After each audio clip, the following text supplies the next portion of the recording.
지금으로부터 10년 전인 2011년 가을, 여기 실리콘밸리에 한 노신사가 깊은 근심과 고민에 빠져 있습니다. 이 노신사의 이름은 니콜라스 도너프리오. 1964년 IBM에 처음 입사하여 무려 44년간 IBM의 거의 모든 사업 부문에서 일해본 경험을 가지고 있으며 부사장의 직위까지 올랐던 IBM의 살아있는 전설로 불리는 인물입니다. 실리콘밸리의 IT 업계에서도 큰 존경을 받고 있는 니콜라스 도너프리오는 2008년 IBM을 은퇴하였고 이후 반도체 기업인 AMD의 이사회에서 핵심 멤버로 이사직을 맡고 있었습니다. 그리고 그는 이제 한때 인텔의 강력한 경쟁자로 떠오르기도 했었던 이 AMD라는 반도체 회사가 사형 선고를 받고 죽기만을 기다리는 환자처럼 처참하게 하루하루 망해가는 과정을 지켜보고 있었던 것입니다. 사실 AMD는 2000년대 초반까지만 해도 에슬론이라고 불리는 고성능 CPU를 시장에 내놓아 인텔과의 시장 점유율 격차를 좁히며 승승장구하는 듯 보였습니다. 특히 에슬론 CPU는 인텔의 CPU보다 저렴하면서도 성능도 좋아 소비자들의 큰 호응을 얻으며 2000년대 초반 우리가 사용하는 데스크톱과 노트북 PC에 실제로 많이 사용되었습니다. 하지만 이에 위기의식을 느낀 인텔은 즉각 반격에 들어갑니다. 엄청난 자금력을 바탕으로 업계 최고의 반도체 설계 인력을 총동원하여 AMD가 도저히 따라올 수 없는 넘사벽의 CPU 제품들을 내놓기 시작한 것입니다. 특히 인텔 반도체 중 부류의 명작으로 불리는 인텔 코어2 듀오 CPU 시리즈가 시장에 출시되면서 AMD는 시장 점유율이 급감하기 시작합니다. AMD는 이러한 상황을 타개하고자 야심차게 불도저라고 불리는 차세대 CPU의 개발을 추진합니다. 그러나 2011년 시장에 출시된 AMD의 새로운 CPU 불도저는 완벽한 실패작이었습니다. 성능이 인텔의 CPU에 비해 크게 밀렸고 전력 소모와 발열마저 심해 소비자들로부터 철저히 외면받게 된 것입니다. 안 그래도 인텔과의 경쟁에서 밀리고 있었던 AMD는 불도저 CPU의 실패와 함께 이제 완전히 나락으로 가는 급행열차를 타게 됩니다. AMD의 창고에는 팔리지 않은 재고가 엄청난 속도로 쌓이게 되었고 적자는 눈덩이처럼 불어납니다. 전 세계적으로 유명한 신용평가기관 무디스는 AMD의 신용등급을 투자해서는 절대 안 되는 투자 부적격 등급으로 강등시켜버립니다. 다른 수많은 신용평가기관들과 월가의 애널리스트들도 AMD가 조만간 도산할 것이라고 이야기합니다. 한때 40불대에 달했던 AMD의 주가는 2012년에는 무려 1불대로 떨어지게 되었고 AMD를 믿고 투자했던 투자자들은 그야말로 멘붕에 빠지고 맙니다. 이러한 절체절명의 시기, AMD 이사회의 핵심 멤버였던 니콜라스 도너프리오는 이사회로부터 죽어가는 AMD를 살려낼 인물을 반드시 찾아오라는 막중한 임무를 부여받습니다.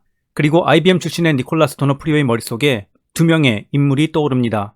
첫 번째 인물은 자신과 함께 IBM에서 30년간 같이 일했던 뛰어난 엔지니어이자 애플 부사장을 거쳐 2011년 당시 시스코의 부사장으로 일하고 있었던 마크 페이퍼마스터였습니다. 니콜라스 도너프리오는 마크 페이퍼마스터를 설득했고 2011년 10월 페이퍼마스터는 AMD를 살려낼 새로운 CPU의 개발을 총괄하는 CTO로 조인하게 됩니다. 하지만 새로운 CTO, 즉 최고 기술 책임자를 데려오는 것만으로 지금 당장 죽어가는 AMD를 되살리기에는 부족했습니다. 새로운 CPU의 개발은 하루아침에 이루어지는 것이 아니라 수년에 걸친 준비가 필요하기에 당장 부도가 나는 것을 막고 새롭게 매출을 만들어낼 수 있는, 즉 사업 부문을 지금 일으켜 세울 인물이 반드시 필요했습니다. 니콜라스 도너프리오는 반도체에 대한 깊은 지식도 가지고 있으면서 실제 CPU 관련 사업도 성공적으로 이끌어본 경험이 있는 인물이 반드시 필요했던 것입니다. 도너프리오는 자신의 IBM 인맥 중 이러한 사람이 한 명 있다는 것을 깨닫습니다. 도너프리오가 IBM에서 일할 당시 각별히 아꼈던 직원이 한 명 있었습니다. 도너프리오를 멘토로 믿고 따르며 비상하고 명석한 머리와 반도체 분야에서 둘째가라면 서러운 역량을 지닌, 그러면서도 다른 기업들과의 파트너십도 성공적으로 추진했었던 바로 리사 수라는 여성 엔지니어였습니다. 리사 수는 2000년 초반 IBM에서 당시 CEO였던 루 거스너의 기술 보좌관이라는 매우 중요한 역할을 맡게 되었는데, 이 당시 리사 수를 기술 보좌관에 추천한 사람도 바로 리사 수의 멘토였던 니콜라스 도너프리오였던 것입니다. 2011년 말 도너프리오는 AMD의 이사회를 소집하여 리사 수를 AMD의 글로벌 사업과 제품의 최종 판매를 책임지는 부사장으로 영입하자고 제안합니다. 이때 AMD 이사회의 반응은 어땠을까요? 도너프리오를 제외한 모든 이사회 멤버들은 리사 수가 누구냐며 격렬히 반대합니다. 실리콘밸리에서 반도체 업계의 리더십은 철저하게 백인 엘리트 남성 위주로 돌아가고 있었습니다. 아무리 회사가 망해간다고 해도 그렇지 자신들은 이름도 들어보지 못한 42세의 여성, 그것도 아시아인, 게다가 이민자인, 한마디로 듣보잡인 리사수라는 인물을 AMD의 사업을 총괄하는 시니어 바이스 프레지던트로 데리고 온다? AMD 이사회의 모든 이사들은 말도 안 되는 이야기라며 극렬히 반대한 것입니다. 그러나 도노프리오 역시 절대 물러서지 않았습니다. 리사수의 진면목을 알고 있었기 때문입니다. 끝까지 리사수가 아니면 안 된다고 모든 이사회 멤버들을 설득하였고 AMD 이사회는 결국 리사수를 글로벌 사업의 총괄 책임자로 데리고 오는 것에 베팅을 해보기로 결정을 합니다. 몇 달 후인 2012년 1월 리사수는 AMD에 조인하게 되었고 이렇게 해서 AMD의 니콜라스 도노프리오, 새로운 CTO인 페이퍼마스터, 그리고 글로벌 사업을 총괄하는 부사장인 리사수의 전 IBM 선후배로 이루어진 3인방이 드디어 같이 모이게 됩니다. 그리고 이들로부터 2000년대 가장 위대한 비즈니스 턴어라운드의 성공 사례로 일컬어지는 AMD의 대역전 드라마가 시작되게 되는 것입니다. AMD는 제가 작년 초에도 말씀드렸던 기업으로 불과 2년 전만 해도 주가가 10불대였지만 리사수의 강력한 리더십하에 실적 발표가 예상치보다 좋게 나오면서 주가가 최근 다시 한번 크게 폭등하여 현재 110불대에 위치하고 있습니다. 오늘은 투자 부적격 등급이라는 사망 선고를 받고 망해가던 AMD가 어떻게 리사수와 우리에게는 상대적으로 덜 알려진 페이퍼마스터라는 인물에 의해 턴어라운드에 성공하게 되었는지 그 재미있고 흥미진진한 스토리를 소개해드리겠습니다. 또한 현재 왜 월가이 애널리스트들은 AMD가 향후 더 크게 성장할 것이라고 주장하는지 그 이유에 대해서도 말씀드리겠습니다. 제 영상은 특정 종목의 매매 권유가 아닙니다. 미국 기업에 대해 공부하시는 차원에서만 참고하시기 바랍니다. 실리콘밸리 투데이 서적의 출간 이벤트가 마감되었습니다. 당첨되신 분들께는 출판사에서 개별적으로 연락을 드릴 예정입니다. 참여해주신 모든 분께 다시 한번 감사의 말씀을 드립니다. 반도체 제조의 역사는 1940년대로 거슬러 올라갑니다. 1948년 미국의 동부, 그 당시 미국 최고의 연구소 중 하나였던 벨 연구소에서 존 바딘, 월터 브레튼, 그리고 윌리엄 쇼틀리라고 하는 3명의 과학자는 세계 최초로 반도체의 시초가 되는 트랜지스터를 발명하였고 이로 인해 1956년 노벨 물리학상을 수상받게 됩니다. 트랜지스터 발명에 큰 공을 세운 윌리엄 쇼클리는 실제로 천재이기는 했지만 독선적이고 변덕스러우며 편집광적인 성격으로 동료들에게 배척을 당했고 벨 연구소에서의 진급도 계속 누락되자 결국 자신만의 연구소를 세우고자 벨 연구소를 그만둡니다. 그리고 당시 몸이 안 좋으셨던 자신의 어머니가 살고 있는 여기 실리콘밸리의 마운틴뷰라고 하는 지역으로 이사를 오게 됩니다. 1956년 윌리엄 쇼클리는 자신의 칼텍 대학교 동문인 베크만이 세운 베크만 인스트루먼트사의 한 부서에 자신의 이름을 딴 쇼클리 반도체 연구소를 세웁니다. 그리고 미국 전역의 유명한 공대를 모두 돌아다니면서 각 학교별로 가장 똑똑하고 재능 있는 졸업생들을 뽑아 세계 최고의 반도체 연구팀을 꾸리게 됩니다. 이 당시 쇼클리는 노벨상을 수상받아 미국 내에서 당대 최고의 물리학자 및 반도체 개발자로 이미 이름을 떨치고 있었기 때문에 각 대학교를 졸업한 천재급 공학도들은 쇼클리의 연구소에 주저없이 합류하게 됩니다.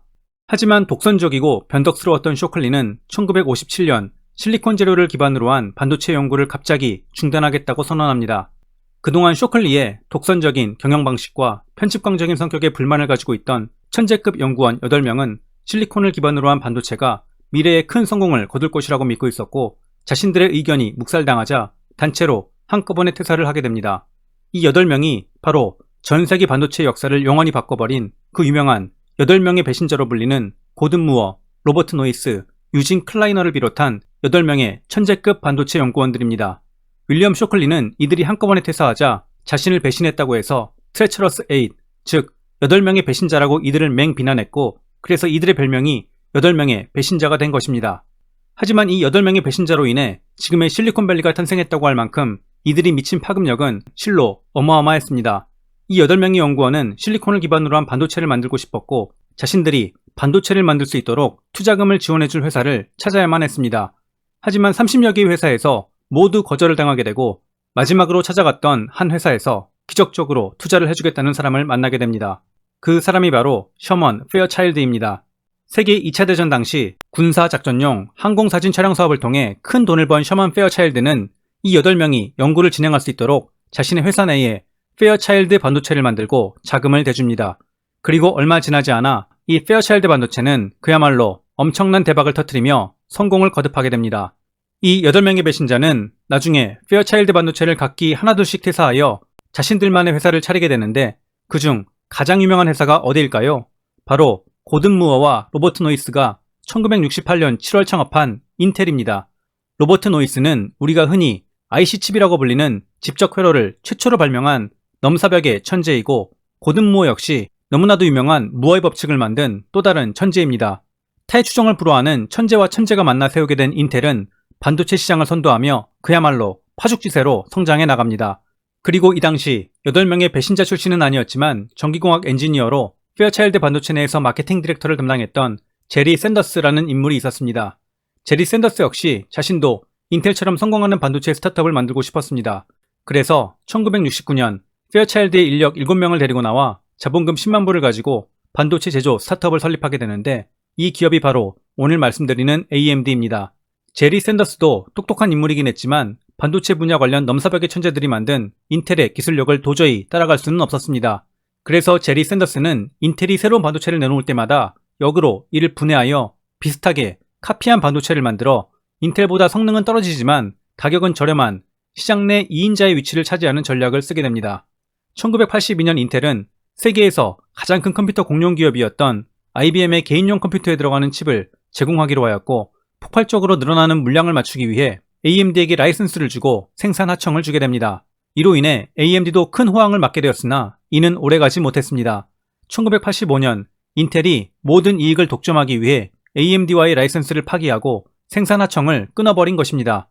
AMD는 결국 예전에 했던 방식대로 인텔의 반도체 칩을 모두 분해하여 설계도를 그려나가는 방식으로 돌아갈 수밖에 없었습니다. 하지만 점차 반도체 제조 공정이 미세해지고 복잡도가 증가함에 따라 이러한 방식으로 인텔 반도체의 카피캣을 만드는 건 역시 점점 불가능해집니다. 1990년대에 들어서면서 더 이상 인텔의 카피캣을 만드는 것이 불가능하겠다고 판단한 제리 샌더스는 인텔과 다른 반도체 업체들로부터 고급 연구 인력을 스카우트해 자신들만의 반도체를 설계하기 시작합니다. 그 결과 나오게 된 것이 1996년 AMD가 출시한 CPU인 K 시리즈입니다. 여기에서 K는 무엇을 의미할까요? 바로 슈퍼맨 영화에 나오는 슈퍼맨을 무기력하게 만드는 녹색 돌덩이인 크립토나이트를 의미합니다. 즉, 자신들에게는 넘사벽의 슈퍼맨인 인텔을 무기력하게 만드는 강력한 제품이 되라는 의미에서 AMD는 자사히 CPU에 크립토나이트의 첫 글자인 K를 붙인 것입니다. 이 K 시리즈는 실제로 2000년대 초반 인텔의 시장 점유율을 상당 부분 빼앗아오는 큰 활약을 하게 되는 에슬론 CPU의 시초가 됩니다.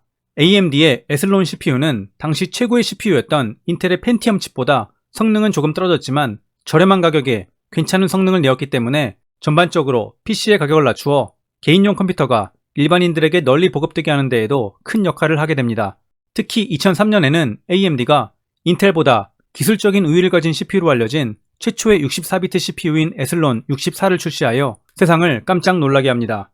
그러나 앞서 말씀드린 대로 인텔은 곧바로 반격에 들어갑니다. 자사히 연구개발 역량을 총동원하여 만든 인텔의 코어2 시리즈는 대박을 터뜨리게 되었고, 직접적인 경쟁사인 AMD는 경쟁에서 뒤처지기 시작하면서 재고가 쌓이고 적자가 급격하게 늘어가기 시작한 것입니다. 게다가 AMD가 인텔에 다시 한번 도전하기 위해 모든 역량을 쏟아부어 야심차게 준비한 불도저 CPU가 완벽한 실패작이 되어버리자 돌이킬 수 없는 나락으로 빠지게 된 것입니다. 2012년 이렇게 AMD가 망해가는 가운데 니콜라스 도노프리오가 구원투스로 데리고 온 IBM의 후배들인 마크 페이퍼마스터와 리사 수는 곧바로 의기투합하여 머리를 맞대고 AMD를 살릴 수 있는 전략을 수립합니다. 리사 수는 1969년생으로 타이완에서 태어났으며 3살 때 통계학자인 아버지와 회계사이자 사업가인 어머니를 따라 미국으로 이민을 오게 됩니다. 리사 수는 어릴 적부터 수학과 과학 분야에 큰 두각을 보였으며 이미 10살 때 남동생의 고장난 원격 조종 자동차 장난감을 모두 분해해 고쳐낼 정도로 공학 분야에도 큰 관심을 갖고 있는 아이였습니다.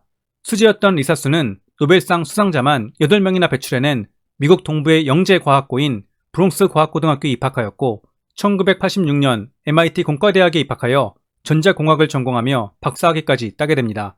리사 수는 이후 텍사스 인스트루먼트사에서 6년간 일을 하고 IBM으로 옮기게 되었는데, 여기에서 자신의 평생의 멘토가 된 IBM의 전설적인 엔지니어 니콜라스 도노프리오를 만나게 된 것입니다.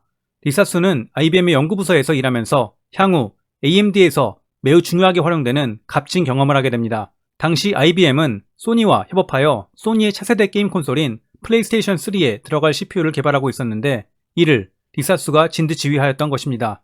리사수의 팀은 결국 셀 프로세서라고 불리는 CPU를 개발하는 데 성공하여 소니의 플레이스테이션 3와 마이크로소프트의 엑스박스 360에 리사수가 만든 CPU가 탑재되었고 비디오 게임용 CPU 시장을 장악하게 됩니다.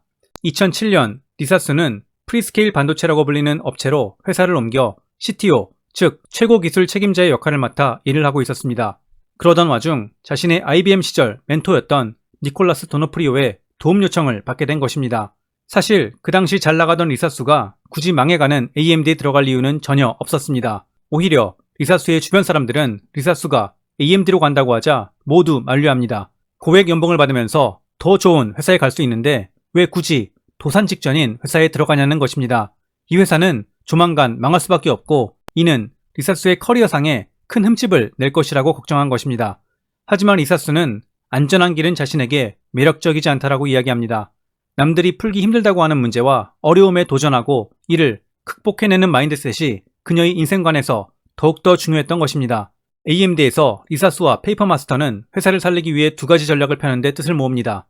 첫 번째는 더 이상 인텔의 카피캣이나 2등 제품을 만들어 저가에 판매하는 만년 2등의 자리가 아닌 인텔의 CPU를 능가하는 더 좋은 최고 성능의 CPU를 만들어 곧바로 인텔의 머리부터 치겠다라고 하는 그야말로 과감한 시장 선도 제품 개발 전략을 추진하겠다고 말한 것입니다. We're not talking about being a niche player. We're not talking about being second source.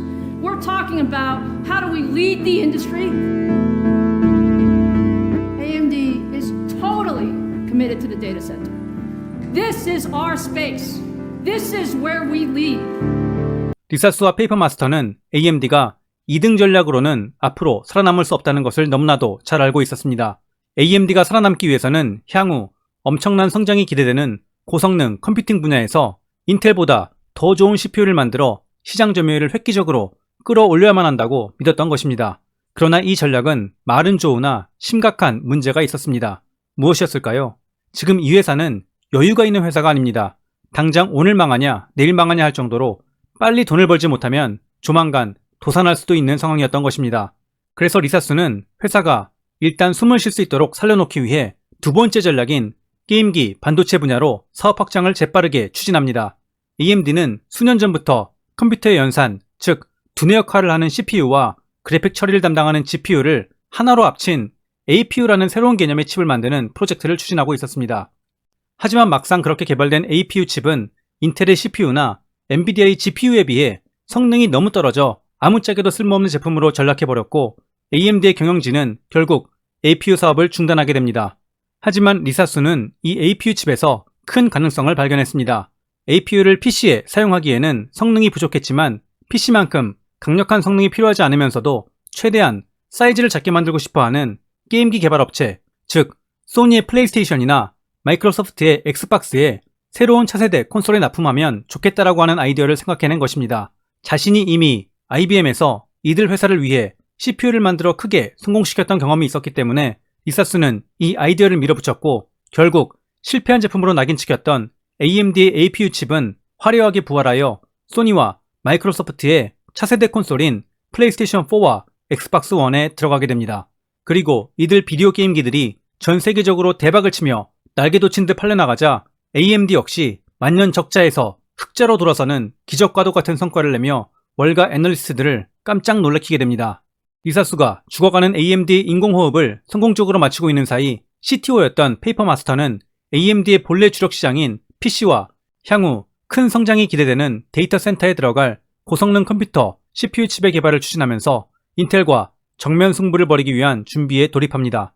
인텔의 고성능 컴퓨팅 CPU를 이길 새로운 반도체 칩을 만들기 위해서는 세계 최고의 반도체 칩 설계 전문가가 반드시 필요했습니다. 그래서 페이퍼마스터는 엄청난 공을 들여 반도체 공학계의 최고의 칩 설계 전문가로 불리는 짐 켈러를 AMD의 차세대 칩을 설계할 인물로 딱 3년간 일해주겠다라고 하는 특별 계약을 조건으로 영입해옵니다. 아까 앞에서 AMD가 2000년대 초반 딱 한 번 인텔을 뛰어넘는 반도체 칩인 에슬론 64를 만들어 인텔의 아성을 순식간에 무너뜨린 적이 있었다고 말씀드린 바 있습니다. 그때 AMD에 잠깐 몸담으며 에슬론 64 시리즈의 개발을 진두지휘한 칩 설계 전문가가 바로 이 짐 켈러입니다. 짐 켈러는 한 회사에 오랜 기간 몸담지 않고 이 회사 저 회사를 떠돌아다니며 반도체를 설계해주는 전설적인 인물로도 유명합니다. 참고로 짐 켈러는 AMD 이외에도 애플, 테슬라, 인텔 등에서 짧게 일하면서 매번 역대급이라고 불리는 CPU들을 만들어내 반도체 공학계의 엄청난 위인으로 평가받고 있습니다. 2021년 현재 짐 켈러는 AI 반도체 칩 스타트업인 텐스토렌트의 CTO로 일하고 있다고 합니다. 2015년 리사스는 게임 회사들과의 파트너십을 통해 AMD를 기사회생하게 만든 공로를 인정받아 드디어 반도체 업계 최초의 여성 CEO로 등극하게 됩니다. 불과 몇 년 전 리사수가 누구냐며 니콜라스 도너프리오가 리사수를 데리고 오는 것을 극렬히 반대했던 AMD의 이사회는 이제 완전히 리사수의 광팬이 됩니다. 리사수는 페이퍼마스터와 짐 켈러와 함께 수년 전부터 준비해왔던 인텔의 아성을 무너뜨리기 위한 고성능 컴퓨팅 CPU 개발에 더욱더 박차를 가합니다. 2015년 CEO로 취임하면서 2년 후인 2017년에는 인텔의 CPU를 능가하는 반도체를 내놓겠다고 공표합니다. 그리고 다른 모든 프로젝트를 중단시키고 회사의 모든 역량을 고성능 컴퓨팅 CPU 개발에만 올인하는 말 그대로 죽기 아니면 까무라치기에 배수의 진을 친 전략을 추진합니다. 새로운 반도체 개발 프로젝트의 코드명은 제펠린이었습니다. 하지만 2016년 봄 프로젝트 제펠린은 예기치 못한 큰 문제에 봉착합니다. 새로운 반도체 칩에 결함이 존재하여 컴퓨터를 부팅시키는 것조차 불가능한 상황이 발생한 것입니다. 이를 재빨리 해결하지 못하면 새로운 CPU의 출시가 자칫 수개월 연기되고 이로 인해 천문학적인 비용이 소요될 수 있는 큰 위기였던 것입니다. CTO인 페이퍼마스터는 이 소식을 듣자마자 인도에 출장 중이었던 리사수에게 보고를 하고 리사수는 문제를 해결하기 위해 곧바로 아폴로 13호 모드라고 이름 붙인 태스크 포스 팀을 조직합니다. 톰 행크스가 주연한 영화로도 만들어진 아폴로 13호는 1970년 달 착륙을 위해 발사되었던 나사의 로켓이었는데 달에 도착하기 전 산소 탱크가 폭발하는 바람에 우주 비행사 전원이 사망할 수 있는 일촉즉발의 상황을 맞게 됩니다. 나사의 팀은 즉시 서로의 머리를 맞대고 문제 해결책을 강구하였고 결국 우주 비행사들을 무사히 지구로 귀환시킨 말 그대로 불가능을 가능케 한 사건이었습니다. 이때 나사의 팀장이었던 진 크렌치가 팀원들에게 했던 말이 Failure is not option, 즉 실패라는 선택지는 없다였습니다. 리사수 역시 배수의 진을 치고 CPU를 개발하고 있었기 때문에 태스크포스 팀에게 실패라는 선택지는 없다라는 말을 상기시키며 텍사스 오스틴의 연구소에 상주하며 문제 해결책을 같이 찾아 나섭니다. 그리고 결국 이 문제는 몇 주 안에 해결되게 됩니다. 이러한 우여곡절 끝에 2017년 3월 드디어 리사수가 예고했던 AMD의 새로운 CPU인 라이젠 시리즈가 출시됩니다. 라이젠 1세대 제품은 인텔의 칩보다 게임 성능은 다소 부족했지만 기존 제품보다 성능이 무려 50% 이상 향상된 제품으로 가격은 인텔 칩의 절반도 안 되는 저렴한 가격이었기에 시장은 이에 열광합니다. 그동안 AMD가 망해간다고 등을 돌렸던 투자자들도 AMD 주식을 앞다투어 매수하기 시작했고 2016년까지만 해도 1불대였던 AMD의 주가는 2017년 2월 15불대로 올라서게 됩니다. 2019년 AMD는 젠2라고 불리는 새로운 칩을 출시하였고 이제 AMD 칩은 인텔의 칩과 게임 부문에서 대등한 수준까지 올라오게 됩니다. 그리고 2020년 드디어 AMD는 인텔의 경쟁 모델보다 더 높은 성능을 내는 3세대 칩을 출시하여 인텔의 칩을 대역전하게 됩니다. 그리고 이에 따라 AMD의 시장 점유율 역시 급격하게 올라가게 됩니다. 또한 AMD는 과거 10년간 인텔이 거의 독점하다시피 했던 서버용 CPU 시장에도 진입하여 아마존, 마이크로소프트, 구글, 오라클 등 세계 최고의 기업들의 반도체를 공급하기 시작합니다. 불과 수년 전만 해도 리사수가 누구냐고 비아냥거렸던 월가의 투자자들은 이제 리사수의 리더십을 찬양하고 수많은 미디어에서 리사수에 대한 기사가 대서특필되기 시작합니다. 그렇다면 궁금합니다. 인텔은 그동안 도대체 무엇을 하고 있었을까요? AMD에서 리사수와 페이퍼마스터가 절치부심하며 미래를 준비하고 있을 때 인텔은 자만에 빠져 있었습니다. 인텔의 5대 CEO였던 폴 오텔리니는 인텔의 모든 직원에게 이제 AMD는 다시 일어설 수 없는 회사이니 앞으로 신경 쓰지 말고 미래의 경쟁사가 될 수도 있는 퀄컴에나 신경 쓰자라고 공식적으로 발표합니다.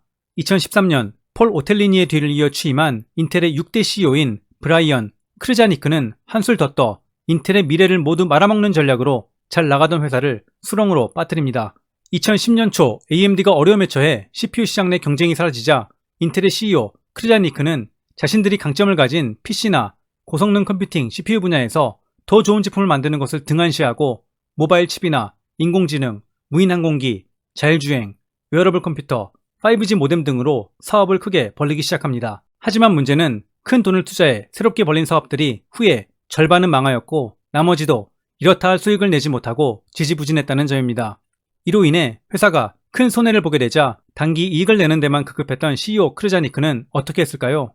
원가 절감을 이유로 연구 개발비를 삭감하고 반도체 제조의 핵심인 미세 공정과 CPU 설계 관련 연구 인력들을 해고하기 시작합니다. 해고된 이 연구원들은 그럼 어디로 갔을까요? 바로 경쟁사인 AMD나 삼성전자 등으로 가게 된 것입니다. 이렇게 인텔의 CEO 크르자니크가 그동안 잘 나가던 회사를 말아먹고 있을 때에도 사람들은 설마 세계 최고의 반도체 회사인 인텔인데 크르자니크가 비밀리에 뭔가를 준비하고 있을 거라고 믿습니다. 그러나 결과는 어땠을까요? 크르자니크는 준비는커녕 2018년 여직원과 부적절한 관계가 발각되어 갑작스럽게 사퇴합니다. 크르자니크의 재임 기간 동안 인텔은 미세 공정에 대한 투자나 연구 개발을 등한시하는 바람에 삼성전자, TSMC 등 세계 3대 파운드리 업체 가운데 가장 공정 수준이 떨어진다고 하는 불명예스러운 처지로 몰락하고 맙니다. 그 덕분에 AMD도 TSMC의 파운드리를 활용해 인텔에 위협이 될 만큼 빠르게 치고 올라오며 시장 점유율을 확대할 수 있었던 것입니다.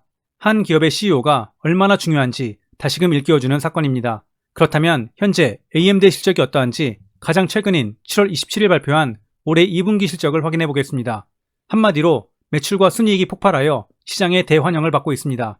PC와 게임용 콘솔 등 모든 사업 부문이 좋은 성과를 내어 매출은 전년 동기 대비 거의 2배 상승했으며 순이익은 무려 4.5배가 증가했습니다. 시장의 애널리스트들은 최근 반도체 공급 부족 사태로 AMD의 실적에 대해서도 걱정하고 있었던 상황이었습니다. 하지만 뚜껑을 열어보니 예상보다 훨씬 더 좋은 실적이었던 것입니다. 이번 실적 발표에서 리사스는 반도체 공급 부족으로 어려운 상황인 것은 맞지만 AMD는 이에 잘 대비하여 매 분기 앞으로 나아가고 있다고 밝혔습니다.